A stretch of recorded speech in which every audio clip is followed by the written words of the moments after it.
Dos contatos imediatos.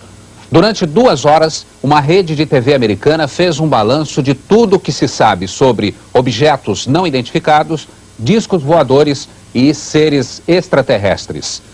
Você vai ver agora os principais momentos deste especial que foi assistido por milhões de pessoas nos Estados Unidos e no Canadá. Good evening. What do a colonel in the United States Air Force, O programa da TV americana foi conduzido por Mike Barrell, um dos apresentadores de maior credibilidade nos Estados Unidos. Foram 2 horas de debates, entrevistas e até um satélite ao vivo, direto de Moscou.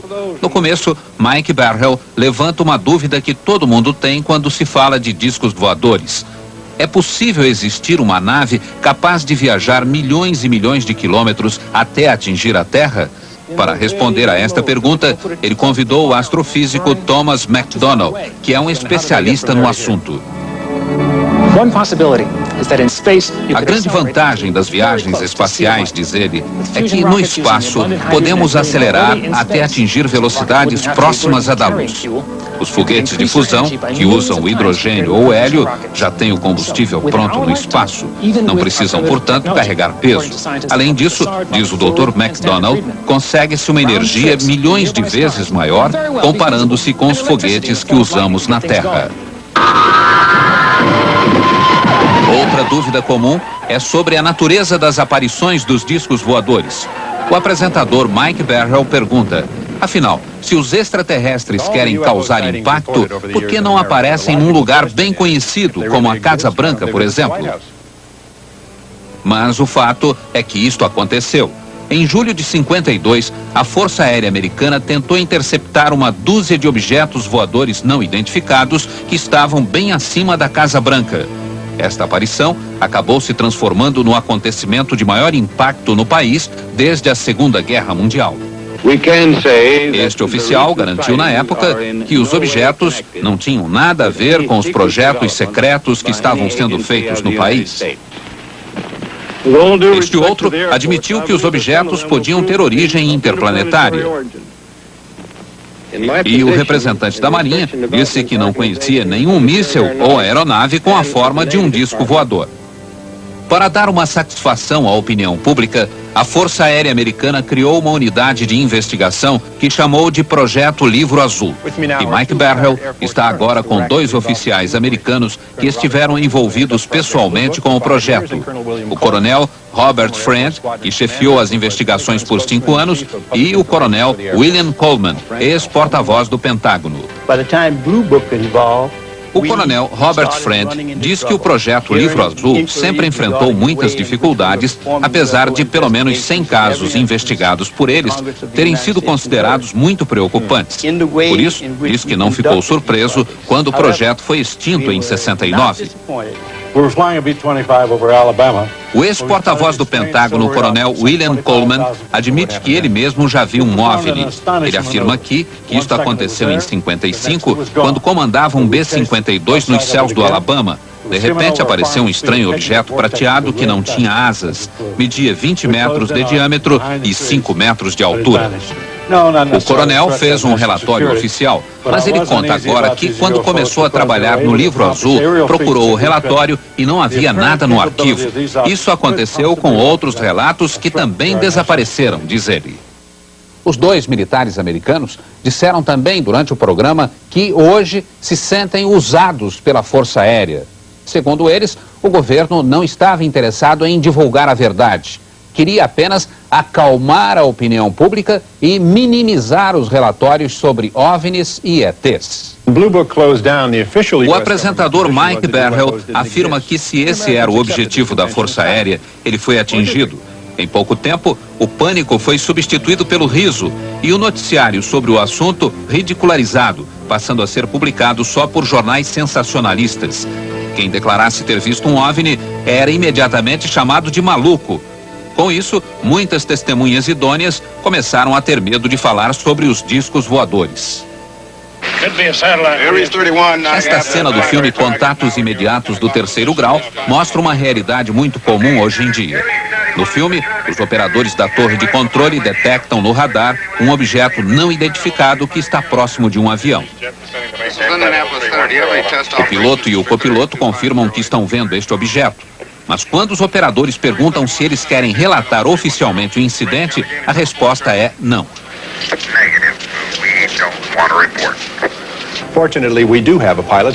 O apresentador Mike Barrell está agora com um dos poucos pilotos dispostos a falar sobre OVNIs. É o capitão Neil Daniels, que voou na United Airlines por 35 anos. O capitão Neil conta que estava pilotando um avião de São Francisco para Washington em março de 77, quando viu uma luz muito forte à esquerda do DC-10.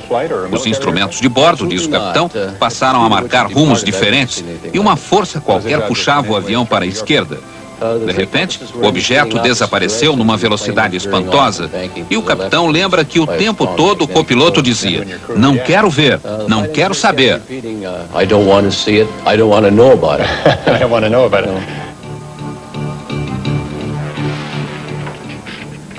O interesse pelos discos voadores provocou uma onda de filmes de produção barata, principalmente na década de 50, e também estimulou imaginações de pessoas em busca de fama e dinheiro através de fraudes e falsificações. O autor deste filme jogou discos e objetos em frente à máquina fotográfica. Um outro falsificador disse que fez estas fotos depois de ser sequestrado por seres alienígenas.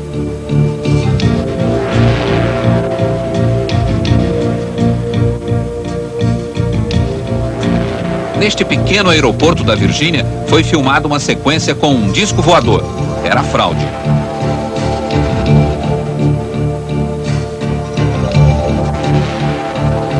Esta fraude vem da Suíça. Um fazendeiro disse que foi sequestrado por ETs. A nave que ele fotografou foi achada no curral da fazenda. Mas o apresentador Mike Barrell mostra também muitos filmes e fotos que ainda são uma incógnita. Este executivo de uma firma de computadores e a mulher dele estavam juntos e conseguiram filmar um estranho objeto voador. Oh, good God. I don't know. Not playing. I'm going to tell you something, honey. I don't know what the hell it is. Este outro filme foi feito na Guatemala por uma equipe que filmava um comercial de automóveis. O cinegrafista Robert Perry também conseguiu um documento importante quando estava no Canadá. O objeto, filmado a uma velocidade muito baixa, aparece bem nítido. Robert Perry conta que o objeto se transformou num incrível show de luz e que, segundo técnicos, estaria viajando a mais de 48 mil quilômetros por hora. Outro documento importante conseguido pelo programa americano veio de Gulf Breeze, esta pequena comunidade da Flórida que tem cerca de 6 mil habitantes. Aqui, mais de 100 pessoas viram um estranho objeto por vários dias. Gulf Breeze é uma cidade cercada por bases militares, mas nenhuma autoridade afirma ter visto qualquer coisa estranha. A maioria das testemunhas foi reunida pela produção do programa num auditório local e levantaram o braço quando o repórter perguntou quem tinha visto um OVNI. How many people in this room tonight have seen a UFO? Raise your hands, please. O apresentador Mike Barrell diz que um dos moradores de Gulf Breeze, chamado Ed, tirou muitas fotos do OVNI, mas fez questão de não aparecer. E aqui estão as fotos de Ed. Segundo ele, um estranho raio de luz o paralisou. Ed levitou um pouco e depois caiu. Esta é a foto mais famosa de Ed, que ele tirou uma semana depois, através do para-brisa do caminhão. O OVNI está pairando a menos de 1 metro do chão, a ponto de se ver o reflexo no asfalto. Ed também conseguiu fazer este filme escondido atrás das árvores no jardim de casa. Reparem como o objeto vai de um lado para o outro.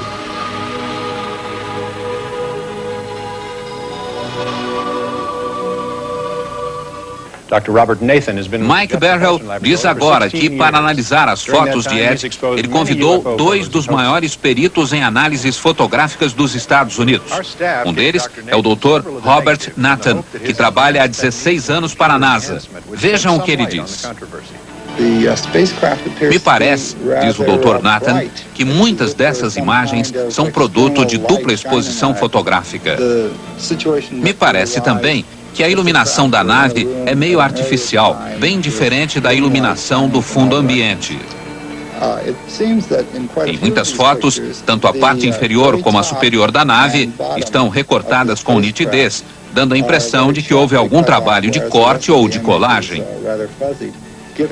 Tenho analisado fotos de OVNIs há mais de 30 anos. Gostaria de dizer outra coisa, mas na minha opinião, essas imagens de Gulf Breeze não conferem. Thank you, Dr. Nathan. Now to make things perfectly clear, a man who takes a completely Mike Berhel diz agora que pediu a opinião de outro perito, o Dr. Bruce Maccabee, um físico nuclear que trabalha para a Marinha e que também analisou muitas fotos de OVNIs. A opinião dele é diferente. Yes, Mike. Dr. Nathan has studied only a O few of the Dr. Nathan photographs. só viu algumas fotos, mas eu analisei todas, até a fita de vídeo, e me perguntei, se essas imagens são uma falsificação, como foram feitas? Procurei, por exemplo, uma linha fina em cima que pudesse ser um fio suspendendo a nave. Procurei qualquer sinal por baixo para ver se o objeto foi apoiado numa mesa ou numa coluna.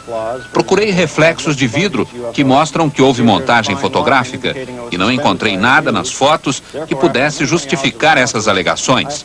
Minha conclusão é de que as fotos são verdadeiras e que a espaçonave é extraterrestre, diz o Dr. Maccabee. Outro momento importante do programa, o depoimento de autoridades soviéticas. Pela primeira vez na história, o Ocidente toma conhecimento da posição da União Soviética em relação aos fenômenos extraterrestres. Mr. Nikishin, I understand that you have O apresentador Mike Berhel conversa primeiro com Leonard Nikishin, que é o secretário do grupo de trabalho do governo soviético para assuntos extraterrenos. Ele diz que a maioria dos cientistas soviéticos não acreditava em OVNIs, mas que agora a situação está mudando. Segundo Nikishin, o fenômeno está sendo abordado de forma científica no seu país e ele acha que vão entrar em contato com ETs mais cedo do que se esperava. O outro soviético é Sergei Bonlantsev, um jornalista da agência de notícias TASS que é especialista em OVNIs. Sergei diz a Mike Berhel que o relato confiável mais recente aconteceu em 85. O piloto de um avião comercial notou um feixe de luz que iluminava totalmente o solo, uma luz tão forte que chegava a cegar as pessoas. O ponto de luz, diz Sergei, voou para longe do avião e começou a balançar da direita para a esquerda e de cima para baixo. Finalmente, voou ao lado do avião como se fosse uma escolta. Os passageiros viram tudo e o objeto também foi detectado nas telas de radar da região. Sergei mostra agora esta foto feita na Bulgária em 78. Um casal estava tomando café quando viu isso. A foto foi feita com uma câmera Polaroid. Sergei informa que este outro OVNI foi visto perto de Murmansk, no norte da Rússia, quase na fronteira da Finlândia. Vocês vão ver agora um momento dramático do programa. Os depoimentos de 3 pessoas que teriam sido sequestradas por seres extraterrestres. Para garantir maior veracidade a esses depoimentos, todas foram hipnotizadas. As 3 testemunhas nunca se viram. Mas o estranho é que as histórias são muito parecidas. Rosemary é pintora e artista gráfica. Mora no East Village, em Nova York. Ela machucou o joelho e agora se recupera do acidente. Al Hassin mora no Bronx, também em Nova York, com a mulher e a filha de 12 anos. Ele trabalha na companhia telefônica e gosta de tocar guitarra. Liza Salviano mora em Nova Jersey, tem 28 anos, é casada e está grávida. Liza trabalha como secretária. As entrevistas foram feitas por 2 especialistas, a psiquiatra Raima Leibel e o pesquisador Bud Hopkins.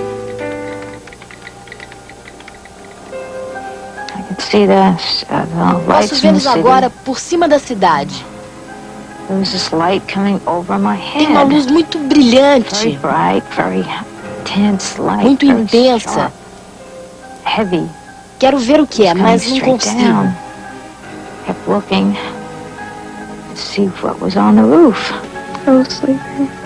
Eu fui acordada. Estava dormindo. Queriam que eu fosse com eles. As janelas estavam fechadas.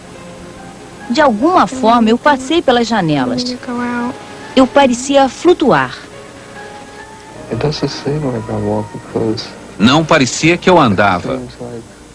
Parecia outra coisa. Quando se anda, a gente vai para cima e para baixo. Mas era tudo plano. Depois, eu estava numa sala de controle, ou algo assim. Parecia um consultório médico. Todos eles estavam lá. E senti que alguém me tocou. Are you alone? No, they're all over. How many of them are there around the table? At least 4 or 5. Eles eram uns 4 ou 5. And are they all doing something or are they all watching? No, they're watching too. Mas só um me tocou. How many of them are actually doing something? One. They're so ugly. Eles são What makes them feios so ugly? They look mean. e parecem maus. They look mean. They don't smile. Não sorriem. God, he's ugly. São muito That is feios. an ugly thing. Parecem mal feitos, Very ugly. distorcidos. His head looks so pathetic. His head's like Os crânios são pontudos na frente e crescidos atrás. Os olhos são muito pretos, inclinados. Tem rugas no lugar das pálpebras. Parecem olhos de lagartixa. São olhos pretos. Totalmente pretos. O momento mais polêmico do programa é o depoimento de um agente secreto americano. Ele recebeu o nome de Falcon. E para ter a identidade protegida, todos os depoimentos foram feitos com a imagem e a voz distorcidas. A produção do programa afirma que fez todas as investigações possíveis e garante que ele é realmente o que diz ser. Um agente ligado a um serviço ultra-secreto que investiga fenômenos extraterrestres, o MJ-12. O agente Falcon diz que o MJ-12 foi criado pelo presidente Truman na década de 50 com o objetivo de conseguir informações sobre OVNIs e submeter estas informações à investigação científica.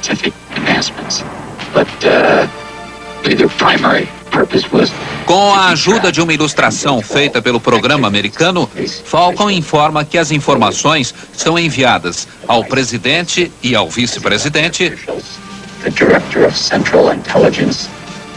ao diretor da CIA e ao diretor da Agência de Segurança Nacional. Falcon diz também que o MJ-12 funciona aqui, no Observatório Naval em Washington, que pertence à Marinha. Peter Leon foi produtor executivo de notícias da rede de TV CBS em Los Angeles e ele diz que esteve pessoalmente por 2 vezes com um agente chamado Falcon. Leon diz que checou as credenciais e está convencido de que ele é realmente um agente. Segundo Falcon, o primeiro grande incidente envolvendo extraterrenos aconteceu em 47 no Novo México. Aparentemente, um OVNI sofreu uma pane e caiu no deserto. Na época, mais de 100 pessoas viram o acidente e foram até lá. Um pouco mais distante, havia uma cápsula ejetora com 2 ETs. Os corpos foram recolhidos pela Força Aérea e levados para uma autópsia. O major chegou a recolher e fotografar um pedaço da nave. A Força Aérea abafou a história, mas, segundo Falcon, um dos extraterrestres estava vivo.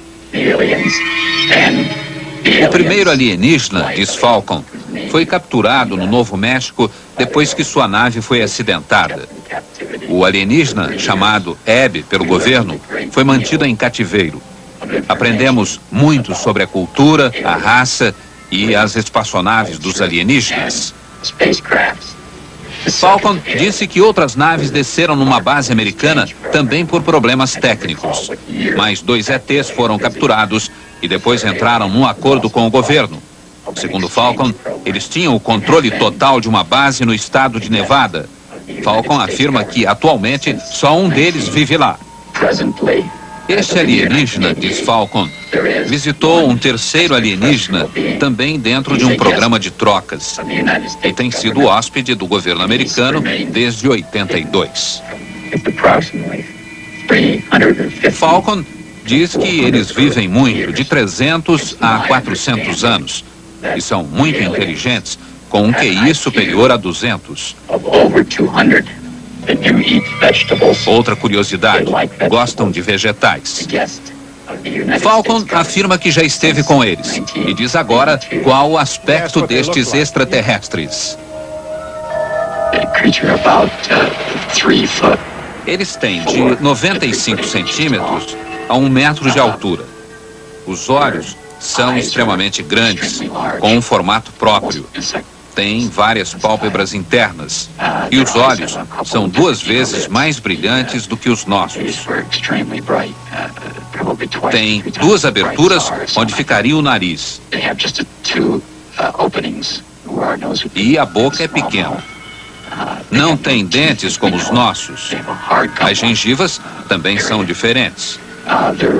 Os órgãos internos são muito simples. Tem um só órgão que funciona como coração e pulmão. O sistema digestivo também é muito simples. A estrutura da pele é, digamos, uma pele elástica e dura, talvez endurecida pela exposição ao sol.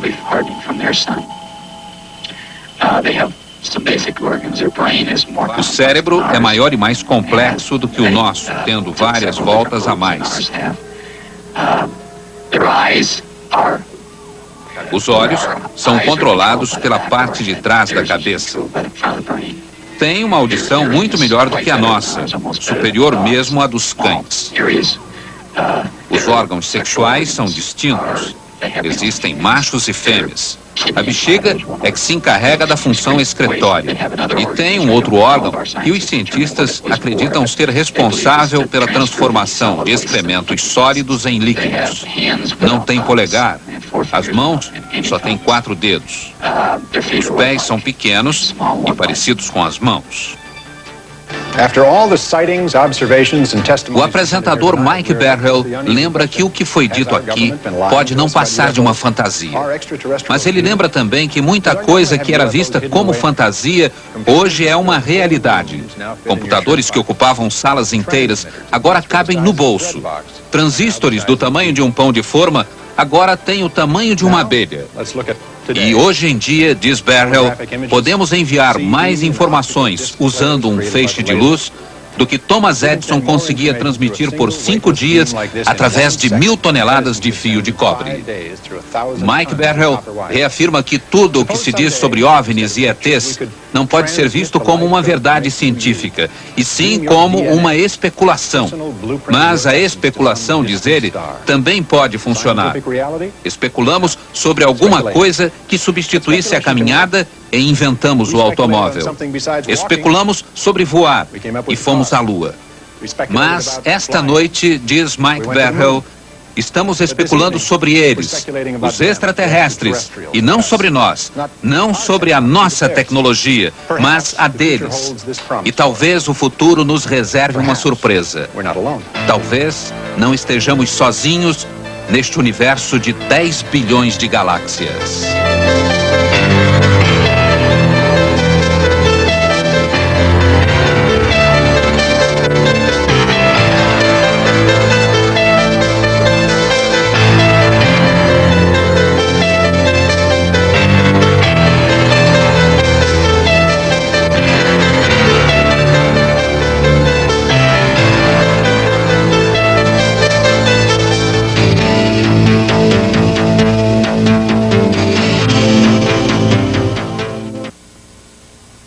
Boa noite.